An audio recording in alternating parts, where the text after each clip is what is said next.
Amigos del sector solidario, hoy les quiero hablar del sistema de administración de riesgo de crédito. Este sistema está en el capítulo 2 del título 4 de la circular básica contable y debe ser aplicado por todas las entidades que tengan saldo en la cuenta 14, es decir, operaciones de crédito. No aplica sobre deudores comerciales. Ahora, dependiendo del tipo de entidad, hay unas cosas que hay que tener en cuenta o no. En esta oportunidad quiero hacerles un resumen de los aspectos más importantes a tener en cuenta por cada una de las organizaciones. Tengan presente que no estamos arrancando de cero en el tema de implementar un sistema de administración de riesgo de crédito. Esto es algo que inició con la resolución 1507 del 2001, es decir, llevamos más de 20 años montando un sistema de administración de riesgo de crédito que por supuesto ha venido sufriendo una evolución también a medida que han sido expedidas la circular básica contable en el 2004, en el 2008, una reforma en el 2013 y ahorita en el 2021. Como quedó ahora la norma, señala que hay tres procesos: el otorgamiento, el seguimiento y la recuperación. En materia de otorgamiento no es mucho lo que cambia, por no decir nada, pero hay que tener en cuenta que podríamos no estar haciendo las cosas como deben hacerse. Lo primero, en lo que más falencia se encuentra uno, es en la evidencia del análisis de crédito. Cada entidad es responsable de establecer cuáles son los requisitos, el nicho o el perfil del deudor que quiere, y en función de eso, pues establece un reglamento con esos requisitos. Pero adicionalmente es como mínimo y obligatorio necesario para evaluar el riesgo, establecer cuál es la capacidad de pago del deudor, la solvencia, sus hábitos de pago, y para ello es fundamental la información de las centrales de riesgo, y también establecer al final, en función de la probabilidad de incumplimiento que surge de este análisis y del valor expuesto en riesgo, que es el valor neto de la deuda descontados los aportes, los ahorros y las garantías, cuál es el apetito de riesgo, hasta dónde estoy dispuesto a arriesgar, y definir cuáles son las garantías que podrían cubrir los apetitos de riesgo que exceden los límites que yo mismo he establecido. Hablemoslo de manera más sencilla. No estamos dejando evidencia del análisis de crédito. Simplificando las cosas, lo que puedo decir es que no estamos dejando evidencia adecuada y suficiente sobre un estudio que soporte la verificación que hicimos de que las personas cumplan con los requisitos que están en el reglamento, y por otro lado la evaluación del riesgo, la medición de la capacidad de pago, la solvencia, los hábitos de pago, las garantías y demás. Ese es un aspecto que cada entidad deberá revisar qué tanto lo está cumpliendo. Increíblemente, hoy por hoy hay entidades que todavía preguntan si es obligatoria la consulta y el reporte a las centrales de riesgo. Este tema es central porque ha venido evolucionando desde un momento en el cual era exigible solo para obligaciones que excedieran un monto, dependiendo de si era libranza o si era recaudo directo, a un momento en el cual por allá en el 2013 desaparecieron todos los topes.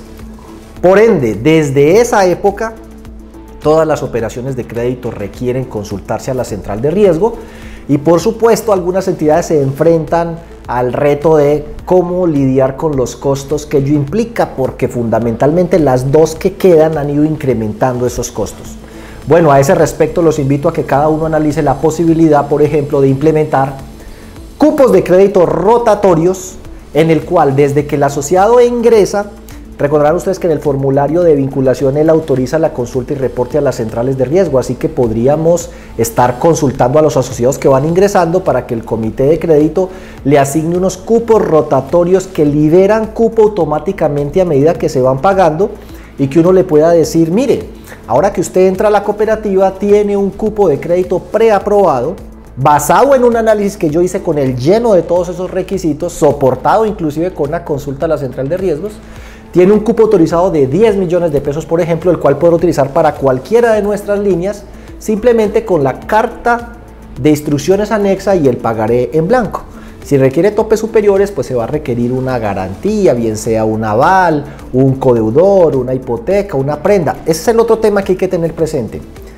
El codeudor es una especie en vía de extinción. Hay otras alternativas que deben revisar, como por ejemplo, evaluar hasta dónde puedo llegar simplemente con la firma personal, sobre todo cuando se trata de personas que tienen un muy buen hábito de pago, que tienen un contrato laboral, que el crédito es por libranza y que hay una pignoración o un compromiso sobre la liquidación eventual de prestaciones sociales. Sobre las prestaciones sociales, inclusive es bastante sencillo con los fondos privados, inclusive con el Fondo Nacional del Ahorro, ignorar las cesantías consignadas como garantía de los créditos. Esta garantía opera 100% su valor para cualquier crédito en los fondos de empleados y 50% solo para vivienda en las cooperativas. Y está todo el tema de las afianzadoras. Es decir, hay que pensar creativamente en correr esos límites de pánico que tenemos de que todo el que preste un peso más de los aportes tiene que traer 2 codeudores con hipoteca, codeudor y finca raíz. Es una exageración. Y eso está haciendo que perdamos asociados que se van para los bancos, donde simplemente con el análisis que nosotros no estamos haciendo le dicen a una persona como usted, con su perfil de riesgo, con su hábito de pago, le podemos prestar hasta tanto sin necesidad de un codeudor. Entonces, en el otorgamiento esa es una falla. Una, desde el punto de vista estratégico, estamos pidiendo demasiadas cosas en el tema de garantías. Y otra, desde el punto de vista legal, no estamos dejando evidencia de los análisis. Y la tercera, que es de carácter legal, es que se debe dejar evidencia sobre la entrega previa de información al potencial deudor de los datos de tasa, plazo, descuentos y todas las cosas que se deben informar, y además permitirle a él tener acceso a la tabla de amortización y al reglamento de crédito.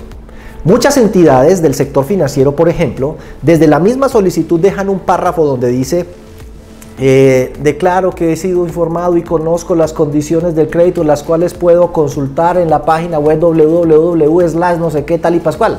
Además le llega una carta de aprobación o un mensaje vía texto al celular o un correo electrónico o un WhatsApp, y allí entonces la entidad se asegura de cumplir con esa obligación de entregar información previa a la autorización y desembolso del crédito al deudor sobre las condiciones del mismo. Entonces, ojo con eso, en el otorgamiento, el análisis del crédito, revisen el tema de las garantías y revisen el tema del cumplimiento legal. Ahora vámonos al segundo proceso, el seguimiento. El seguimiento tiene 2 subprocesos. Uno es el monitoreo de cartera, que es mensual y puede hacerlo a través de cosechas, matrices o indicadores de cartera, de calidad de cartera con criterios de segmentación. ¿Cómo está la calidad de cartera por caja, por nómina, por pagaduría, por tipo de actividad económica, por tipo de cliente, por línea, por zona geográfica, por producto? Es decir, indicador de calidad de cartera segmentada. Eso debe hacerse mensualmente. El monitoreo. La evaluación de la cartera. Ahí sí que tenemos una enorme discusión y confusión, pienso yo. La evaluación de la cartera puede ser semestral o anual. ¿Quiénes la deben hacer semestral? Aquellos que actualmente o en un futuro les va a aplicar la pérdida esperada. Y hago énfasis en un futuro porque lo que viene en un futuro es la pérdida esperada. Pero ya en el presente existe la obligación de hacer la evaluación de la cartera de manera semestral. Miren el cronograma anexo de la circular 35 expedida por la Superintendencia de Economía Solidaria, donde está la fase 1, fase 2, fase 3, fase 4 del SARC. La fase 4 es el numeral 5.3 en adelante. Esa es la que tiene unos años para algunas entidades más adelante. Pero la fase 3, la de los procesos 5.2, donde el 5.2.2, evaluación de cartera, ya está vigente desde el 1 de octubre del 2021. En conclusión, todos los fondos de empleados de categoría plena, todas las entidades de primer nivel de supervisión deben hacer su evaluación de cartera semestralmente al corte de mayo y al corte de noviembre, y registrar sus resultados durante el mes de junio, durante el mes de diciembre, dejando por supuesto documentada la metodología, la política de recalificación, y esa metodología debe incluir como mínimo 6 criterios. Capacidad de pago, solvencia, hábitos de pago, garantía, número de veces que el crédito ha sido reestructurado y consulta a las centrales de riesgos. Así que es necesario consultar todas las operaciones de crédito, es decir, todos los deudores. He visto incesantes preguntas acerca de que si puedo meter en el reglamento que solo voy a consultar a los que deben menos de tanto. No, no es posible. En el otorgamiento se puede hacer para efectos de un rotatorio, analizar la persona en el momento del otorgamiento del cupo, y para las utilizaciones posteriores no. Eso racionaliza los costos, pero en la evaluación de cartera hay que consultar a todos los deudores. La evaluación debe ser total. Entonces no se confundan, las demás entidades les toca anualmente y no dice a qué corte, entonces ellas decidirán si lo hacen a septiembre, a octubre o a noviembre, pero aquellas que aplican pérdida esperada lo hacen entonces semestralmente. Y hablemos de otra cosa, ¿cuándo entra el tema de pérdida esperada? El tema de pérdida esperada para las entidades cooperativas con actividad financiera ya inició. Para las demás de nivel 1 de supervisión con más de 50.000 millones de cartera a diciembre del 2021 arrancan en el 2023, o sea, en 6 meses. Para las de nivel 1 que tienen menos de 50.000 millones de cartera a diciembre del 2021 arrancan en el 2024. Y para las demás entidades que son fondos de empleados de categoría plena y demás entidades de nivel 2 de supervisión, donde entran cooperativas de aporte y crédito, cooperativas de caficultores, cooperativas de trabajo asociado, todo el que tenga saldo en la cuenta 14, no capte ahorros y sea del nivel 2 de supervisión, distintos pues de fondos de empleados que solo les aplica categoría plena, esos arrancan pérdida esperada en el año 2025. Entonces, ojo pues, que veo mucha cooperativa de aporte y crédito relajada diciendo eso no es conmigo. Si usted es cooperativa que tiene saldo en la cuenta 14, no capta ahorros y es nivel 2 de supervisión, le toca la pérdida esperada en el año 2025 y le toca la evaluación de cartera de manera semestral. Otro tema importante a la hora de la evaluación de cartera es que el comité de evaluación de cartera desapareció. Ahora, la evaluación de cartera lo hace la persona responsable del riesgo de crédito, lo presenta en el comité de riesgos y luego se presenta en el consejo de administración o en la junta directiva en las entidades que tienen este órgano. La evaluación de cartera debe conducir a identificar a aquellas personas que, si bien es cierto en un principio tenían condiciones objetivas de riesgo bajo y por eso accedí a prestarles dinero, hoy transcurrido el tiempo encuentro que son de mayor riesgo. Y la idea es deteriorar algunas calificaciones con base en la política que usted haya definido. O sea, que el que es A pasa a B, el que es B pasa a C, el que es C pasa a D, algo así, y las provisiones se incrementarán.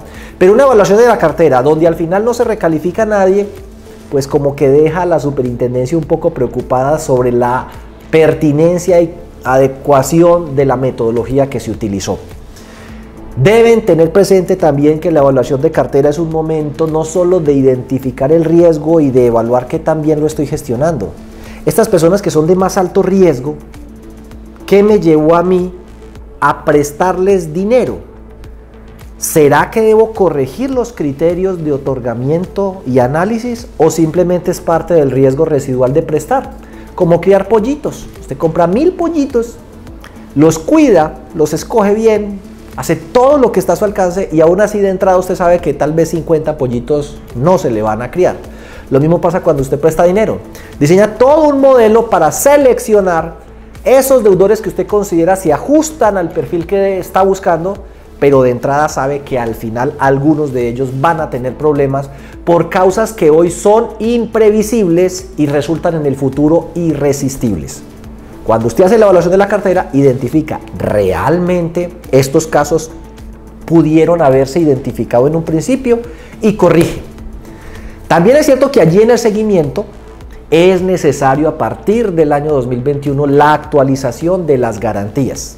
Así que esas garantías que grabábamos en el sistema y se quedaban quietas por secula seculorum con el mismo valor, deberán ser actualizadas periódicamente, como mínimo una vez al año. Para eso la norma señala: el índice de valoración predial se le aplica a los bienes inmuebles y la guía de valores de fase colda a los vehículos. Escriban en Google guía de valores de fase colda y entren a la página del DANE, www.dane.gov.co, donde dice indicadores por tema, entra construcción y dentro de construcción está el índice de valoración predial IVP. Y allí busca la ciudad y reajusta con ese índice el valor de la garantía. Y si la ciudad no está allí, pues entonces toma el nacional. Y diría yo que esos son los aspectos más importantes a señalar respecto al proceso de seguimiento: monitoreo mensual con indicadores de cartera, cosechas o matrices, la evaluación de cartera semestral para los que les toca pérdida esperada, que es la gran mayoría, cooperativas con actividad financiera, fondos de empleados de categoría plena, además entidades de nivel 1 y 2 de supervisión. Y la actualización de las garantías. En el caso de la recuperación, el llamado es a que tengan presente lo siguiente. La norma incluyó la posibilidad de refinanciar las obligaciones sin tratarlo como reestructuración, siempre que la persona no haya tenido una mora superior a 6 meses previamente. Esa es una posibilidad maravillosa de ayudarle a los asociados sin perjudicarlo, reportándolo como cartera reestructurada. Pero también es cierto que muchas entidades podrían estar presentando fallas en la aplicación de una ley que es la ley de habeas data, que fue modificada por una ley que se llama de borrón y cuenta nueva, ley 1266 del 2008, y que implica una información previa al deudor antes de reportarlo negativamente, una comunicación 20 días antes, o 2 cuando el valor de la deuda en mora es inferior al 15% de un salario mínimo. Presten atención a eso y a tener claramente definido un proceso para atender las peticiones, quejas y reclamos que se presentan, porque las multas en ese sentido son muy onerosas. Y también hay una obligación nueva que está allí para que la revisen, y es que la gerencia debe designar una persona encargada de los aplicativos de los reportes a las centrales de riesgo y de velar porque la información que se reporta a esas centrales de riesgo esté actualizada respecto a la situación de pagos del deudor. Bueno, espero que esto les dé un panorama un poco más claro de lo que implica el SARC, que no es que estemos arrancando de cero, sino que se han sucedido unos cambios, de ellos el más importante, la pérdida esperada, no el único, y que hay una serie de cosas que no son nuevas, sino que se han venido haciendo mal o hemos estado incumpliendo algo que ya desde antes sabíamos que teníamos que hacer.